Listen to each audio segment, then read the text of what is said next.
محمود غزنوی مرحوم بادشاہ نیک آدمی تھا.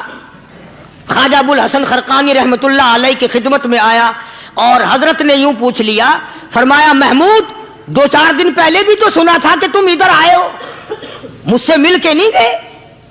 تو کہنے لگا حضرت سرکاری دورے پہ آیا تھا, سرکاری دورے کی لپیٹ میں اللہ والے کی زیارت کو بے ادبی سمجھتا ہوں. اللہ والے کی زیارت کرنے آؤں, کام کوئی اور لے کر آؤں اور اللہ والے کی زیارت کروں؟ میرے نزدیک یہ بے ادبی ہے. فرمایا آج ارادہ کر کے آئے ہو؟ کہ جی ہاں ارادہ کر کے آیا ہوں. باتیں ہوتی رہی. محمود کہنے لگا حضرت آج بہت بڑا کام لے کر آیا ہوں, دعا فرماؤ. سومناتھ کے مندر پہ حملے کا ارادہ ہے. 70 راجاؤں کی فوج آئیں گی, 70 بادشاہوں کی فوج آئیں گی, 70 راجا ہندو اپنی فوج لے کر آئیں گے. میں اکیلا مسلمان مقابلے میں آؤں گا. دعا فرماؤ وہ قادر کریم مجھے فتح عطا فرمائے. کیسی نیت لے کر آیا کرتے تھے بادشاہ لوگ فقیروں کے دربار میں.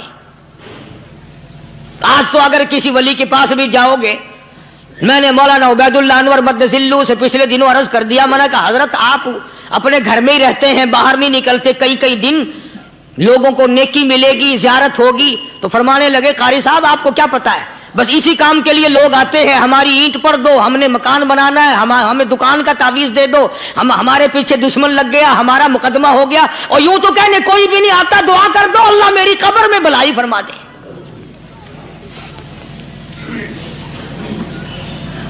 تو محمود غزنوی نے خواجہ ابو الحسن خرقانی سے درخواست کی کہ آپ دعا فرمائیں. اللہ والے نے دعا بھی فرمائی اور اپنا مسلح دے دیا. یوں فرمایا محمود جب مشکل وقت آ جائے اس مسلح پہ کھڑے ہو کر 2 رکعت نماز ادا کرنا. پتہ چلا کہ اللہ کی مدد جو ہے وہ نماز کے ساتھ ہے.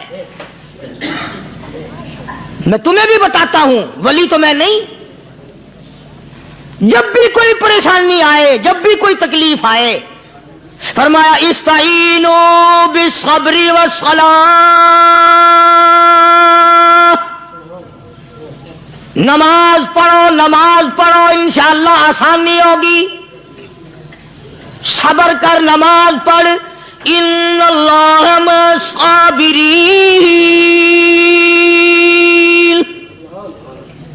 اللہ پاک صبر کرنے والوں کا ساتھی ہے. صبر بھی کرتا جا, نماز بھی ادا کرتا جا. جس سے تیرا بگاڑ ہے یوں بھی سوچتا جا میری طرف سے کوئی ظلم نہ ہو جائے, میں مارا جاؤں گا. چھلا ساتھ لے کر چلا گیا اور اپنی فوج کو لے کر کے سومناتھ کے مندر پہ حملہ کر دیا. مسلمان فوج بڑا سفر کر کے آئی تھی, دور سے آئی تھی, تھکی ہوئی تھی, چور چور تھی. اتنے حالات نہ تھے, اتنے ہتھیار نہ تھے. 70 راجاؤں کی فوج کے مقابلے میں مسلمانوں کو شکست ہو گئی. محمود غزنوی کو خبر دی گئی بادشاہ شکست ہو گئی. محمود نے 2 رکعت نماز ادا کی. اور یہ بھی بتا دوں اللہ والوں کا اتنا ادب کیا محمود غزنوی نے کہ اس مسلح پہ کھڑے ہو کر نماز نہیں پڑھی, اس کو سر کے اوپر رکھ کے نماز پڑھی. مسلح اللہ والے کا سر پہ رکھ لیا اور نماز پڑھی خدا کے حضور میں. اور پھر سر سجدے میں رکھ دیا. میرے پروردگار بے نیاز خالق و مالک, میں گناہگار سہی, میں سیاکار سہی, میں تیرا بندہ ہوں. او میرے مولا مقابلہ کفر سے ہے, حق پرستوں کی نہ کی تو نے گر دل جوئی نہیں. تانا دیں گے بت کے مسلم کا خدا کوئی نہیں. او میرے پروردگار آج مجھے ذلیل نہ کر, آج میری شکست نہ کر, آج مسلمانوں کو شکست نہ دے. اور بے نیاز پروردگار کافر کہیں گے ان کا خدا کہاں گیا. بس محمود غزنوی نے اللہ کی حضور میں نماز ادا کی اور دامن پھیلایا اور سر سجدے میں رکھا. وہ اطلاع ملی کہ شکست فتح میں بدل گئی. चुनाचे जुमे का खुतबा महमूद गजनवी ने सोमनाथ के मंदिर के अंदर दिया। किस कदर अल्लाह वालों को दिलचस्पी थी इन मामलात से कि कौम के लिए भलाई हो, मुल्क के लिए भलाई हो, अवाम के लिए आखिरत की दुनिया की भलाई मकसूद थी। ख्वाजा कुतुबुद्दीन बख्तियार काकी रहमतुल्लाह अलैह दिल्ली शहर में रहते हैं। बादशाहों का जमाना है। अल्लाह अल्लाह क्या अजीब लोग थे।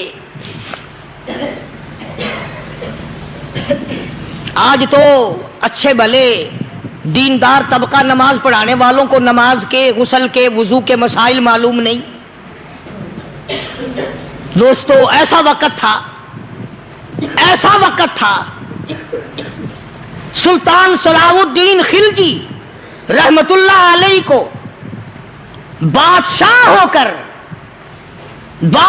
होकर अरबी की बहुत बड़ी 4 जिल्दों में किताब है हिदाया बादशाह सलाहुद्दीन खिलजी को जुबान नहीं याद था। इतनी बड़ी अजीम किताब जुबान नहीं याद थी। वो बादशाह भी हुआ करते थे और वली भी होते थे। सुल्तान आलमगीर रहमतुल्लाह अलैह बहुत बड़ा बादशाह होकर, औरंगजेब है, आलमगीर है, इतना बड़ा अजीम बादशाह, मगर हुजूर करीम सल्लल्लाहु अलैहि वसल्लम की 5000 हदीसें पाक इस बादशाह को जुबान नहीं आती। और कुरान का हाफिज था, कुरान का कारी था, कुरान का आलिम था, कुरान का मुफस्सिर था, वली भी था, बादशाह भी था, अल्लाह वाला भी था। और इतना खौफ था दिल में, मैं तुम्हें क्या बताऊं। अल्लाहू अकबर, बादशाह होकर के कपड़ा खरीदा, मजदूरी करके कपड़ा खरीदा बादशाह ने, और कपड़ा खरीद कर उसकी टोपियां अपने हाथों से सी। आलमगीर रहमतुल्लाह अलैह ने उसकी टोपियां अपने हाथों से सी और चांदनी चौक दिल्ली में खड़े होकर फरोख्त की, बेची। 6-7 रुपए जमा करके एक थैली में बंद करके ऊपर लिखा आलमगीर का कफन इन पैसों से खरीदा जाए। कभी हमने भी सोचा जो रिश्वत मारने वाला आदमी है, बताओ उसके लिए कफन कहां से अच्छे पैसे तलाश करके लाया जाएगा? रिश्वत का ही कफन मिलेगा ना। जो आदमी मिलावट करके पैसे कमाता है, फनकारी करके पैसा कमाता है, दगा और फरेब करके पैसे कमाता है, तो आज हमारा कफन भी सही नहीं, कफन भी दगा वाला, फरेब वाला, मिलावट वाला। बल्कि तुम तो कहते हो कि आजकल खाने के लिए खालिस कुछ नहीं मिलता। मैं कहता हूं मैयत को गुस्ल देने के लिए पानी खालिस नहीं मिलता। ये जो हम मोटरें नलके लगाते हैं, ये पैसे कौन से हमारे खालिस हैं? जो साबुन मैयत को मल रही है, कौन से पैसों का खरीदा हुआ है? जो खुशबू मैयत को लग रही है, कौन से पैसों की खरीदी हुई है? जो कफन पड़ रहा है, वो कैसे पैसों का कफन है? और मैं आगे बढ़ करके कहता हूं, जो कंधों पे उठाए जा रहे हैं, वो कौन से कुतुब हैं, कौन से अबदाल हैं? जिसने मैयत को गुस्ल दिया है, कभी मालूम किया कि वो कितना बड़ा नेक आदमी है? ये तो हमारे आखिरी वक्त का हाल है, और इस तरफ किसी का ध्यान नहीं, सोच नहीं, विचार नहीं, कतई तौर पर अंधे हो जाते हैं। ओ मियां ठीक है जो कुछ हो रहा है। अच्छा एक बात अर्ज करूं, अल्लाह तबारक व तआला के यहां जब हम जाएंगे, अगर और सारे मामलात को छोड़ दो, अल्लाह पाक यही पूछ ले कि मियां ये कफन जो पहन के आया ये कैसा है? ये जो कफन पहन के आया ये कैसा? हम क्या जवाब देंगे? बादशाह आलमगीर रहमतुल्लाह अलैह ने थैली पे लिख करके बंद करके रख दिया, जब मेरा इंतकाल हो जाए, मेरी मौत आ जाए, जब मैं दुनिया से रुखसत हो जाऊं, जब मैं दुनिया से चला जाऊं, मेरा आखिरी लिबास जो मैंने साथ लेके जाना है, वो शादी के जोड़े दुनिया तैयार करती है, सफर के जोड़े दुनिया तैयार करती है, गैर मुल्कों में जाने के लिबास दुनिया तैयार करती है, इधर उधर जाने के लिए, तकरीबों में जाने के लिए जोड़े लिबास पोशाक दुनिया तैयार करती है। और मैं कहता हूं लोगों, कब्र की पोशाक हम कब तैयार करेंगे?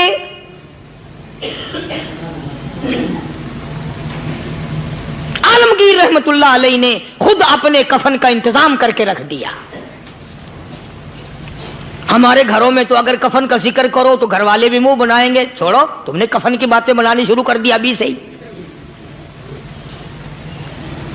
اور ایک اور عرض کروں، کفن بھی مقدر والوں کو ملتا، کئیوں کو ملتا ہی نہیں،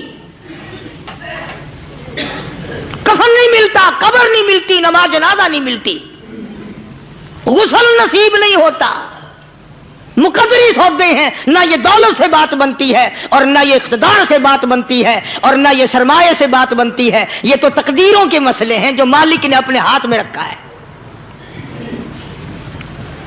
جناب رسول کریم سب کہہ دو صلی اللہ علیہ وسلم کے سگے چچا، اللہ غنی جنگ احد ہے،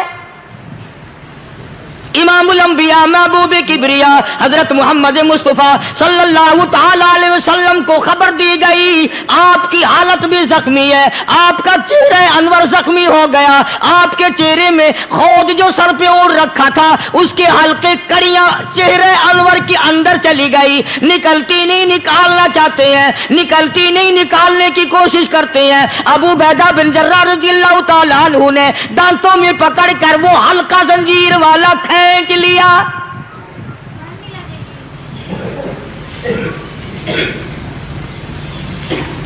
اللہ غنی، ادھر خون کا پھوارا چھوٹا، خون کا پھوارا چھوٹا، اللہ، عرش الہی سے آواز آئی، جبریل، پل جھپکنے کے برابر جبریل ساری دنیا کا نظام طے کر سکتا ہے۔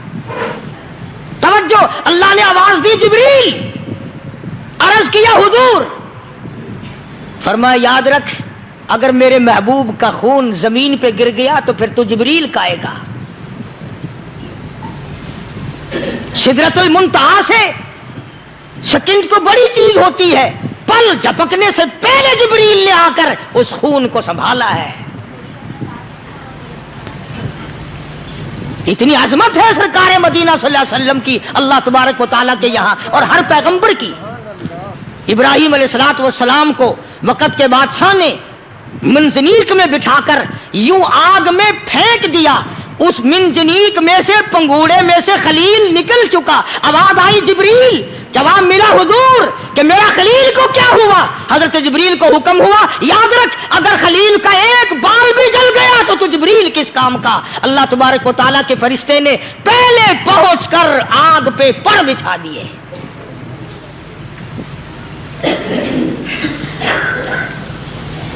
یوسف علیہ السلام کو بھائیوں نے کنویں میں پھینکا۔ اب بتاؤ، کنواں کوئی 100-200 گز یا 100-200 میل تو لمبا نہیں ہوتا۔ میں خالق کی بے نیازی تمہیں بتا رہا ہوں، اور اپنے پیغمبروں کی کس طرح حفاظت فرماتے ہیں، سبحان اللہ۔ بھائیوں نے کنویں میں دھکا دیا، جبریل جی یہ کیا ہوا؟ دوڑو، میرا نبی آیا، میرے نبی کے کنویں میں جانے سے پہلے تخت بچھا دے۔ جبریل نے پر بچھا کر تخت بنا دیا۔ وہ تو یوں بچاتا ہے، وہ تو یوں سنبھالتا ہے۔ ابو عبیدہ بن جراح رضی اللہ تعالی عنہ نے سرکار مدینہ صلی اللہ علیہ وسلم کے چہرے انور میں سے وہ جو زنجیر کڑی کھینچی، اللہ اللہ، ابو عبیدہ کے 2 دانت نیچے کے، 2 اوپر کے، 4 دانت نکل گئے۔ آج ہمارے دانتوں کو کیڑے کھا جاتے ہیں، کھوکھریں بن جاتی ہیں، نکل جاتے ہیں۔ ابو عبیدہ تو کتنا خوش نصیب جوان ہے، تیرے 4 دانت تو نکل گئے، پر حضور صلی اللہ علیہ وسلم کی تکلیف کو تو نے دور کیا، یعنی آقا کی خدمت کرتے ہوئے ابو عبیدہ کے دانت نکل گئے۔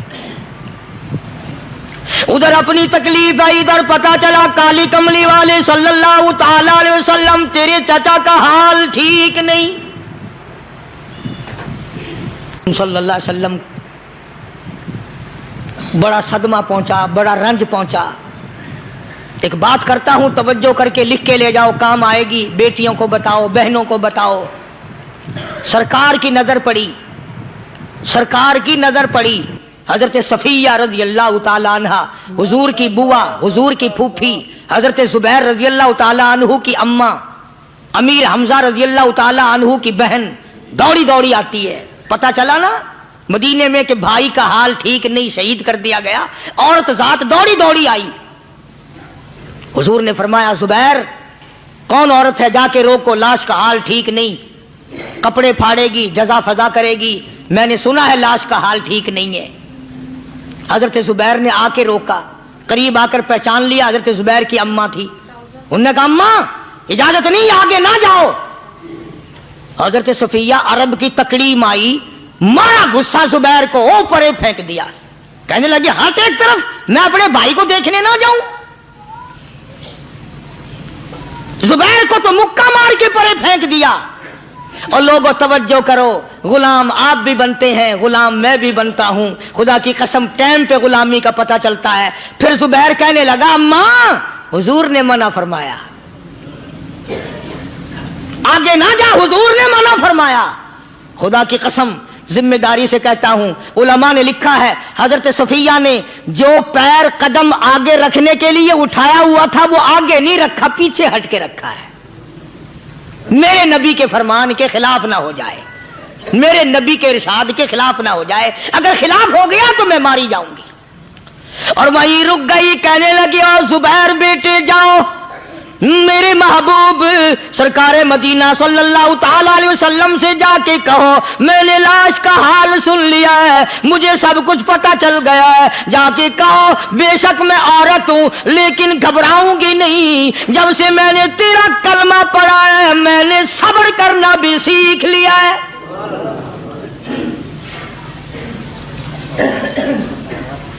मैं ज्यादा फदा न करूंगी, मैं कपड़े न फाड़ूंगी, मैं रोना धोना नहीं करूंगी। मदनी करीम सल्लल्लाहु अलैहि वसल्लम को हजरत जुबैर ने जाके बता दिया, मेरी अम्मा यूं कहती है। फरमाया फिर बेशक इजाजत है जाए।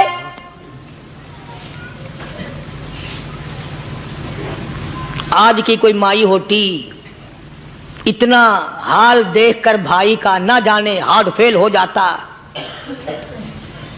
सफिया ने आके देखा अपने भाई सैयदना अमीर हमजा के दोनों कान नहीं, नाक नहीं, लब नहीं, 11 टुकड़े हुए पड़े हैं। रोती नहीं, घबराती नहीं, धड़ाम से गिरती नहीं, चेहरा नहीं पीटती, मातम नहीं करती, खड़ी हो गई। कहने लगी ओ मेरे परवरदिगार मेरे भाई की कुर्बानी कबूल फरमा, मेरे भाई की कुर्बानी के सदके में मेरा भी बेड़ा पहाड़ कर दे। और खबर तो मिल गई थी ना कि कपड़े भी उतार कर ले गए, बगल में से 2 चादरें निकाल ली हैं, बगल में से 2 चादरें निकाली कि मेरे भाई को कफन दे देना। यूं जो नजर पड़ी एक अंसारी नौजवान रज़ी अल्लाह ताला अन्हु, वो भी नंगा पड़ा है, काफिर उसको भी शहीद करके गिर गए।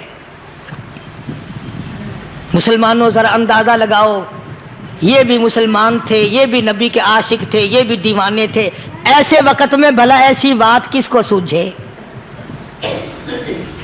माँ जाया भाई हो, सगा भाई हो, अच्छी मोहब्बत और ताल्लुक हो बहन भाई का, और सैयद शुहादा हुजूर ने फरमाया हो वो नंगा पड़ा है, 11 टुकड़े हुए पड़े हैं।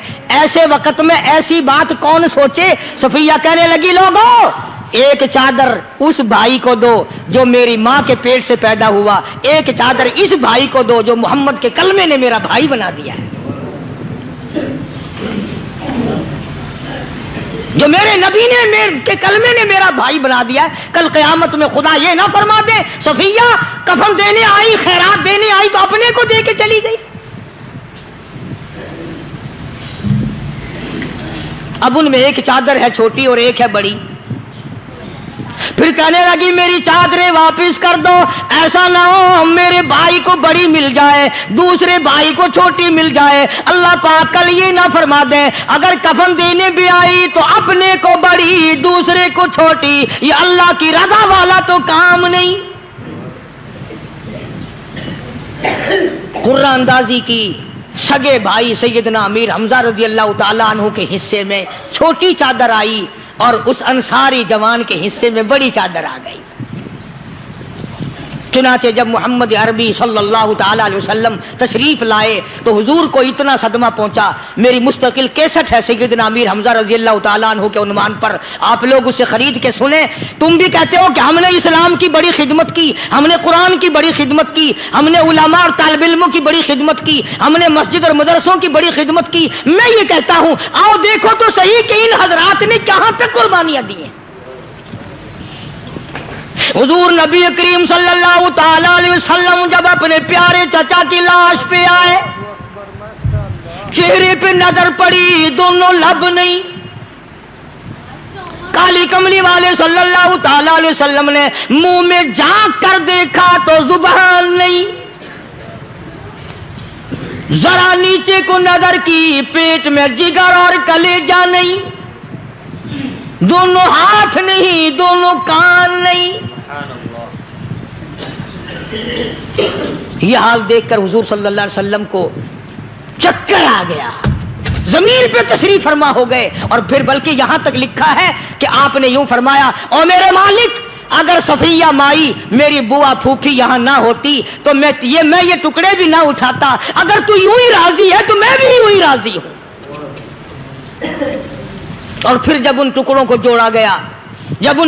जोड़ा गया तो सहाबा ने अर्ज किया, या रसूलल्लाह सल्लल्लाहु ताला अलैहि वसल्लम, अमीर हमजा कद्दावर आदमी था, लंबा तकड़ा बहादुर आदमी था। हालत यह है, चादर छोटी है भी एक ही, अगर सर ढांपते हैं तो पैर खुल जाते हैं, पैर ढांपते हैं तो सर खुल जाता है। हुजूर ने फरमाया, सर को छुपा दो, पैरों पे मेरे चाचा के दरख्तों के पत्ते डाल दो।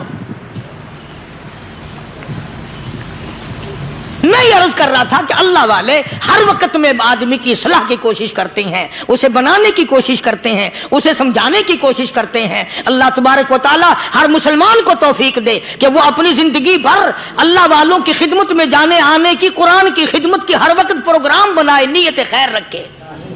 क्यों? इसलिए, इसी को कहता है कि लिए फिरती है बुलबुल चोंच में गुल, लिए फिरती है बुलबुल चोंच में गुल, और ढूंढती है शहीद नाज की तुरबत कहाँ है। तलाश करते हैं जानवर परिंदे, कहां पर अल्लाह की रहमत बरस रही है। तो हमें भी अल्लाह की रहमत का तालिब होना चाहिए, अल्लाह की रहमत का मुतलाशी होना चाहिए। अल्लाह पाक मुझ पे और आप सब पर, सारी उम्मत पर अपना करम फरमाए।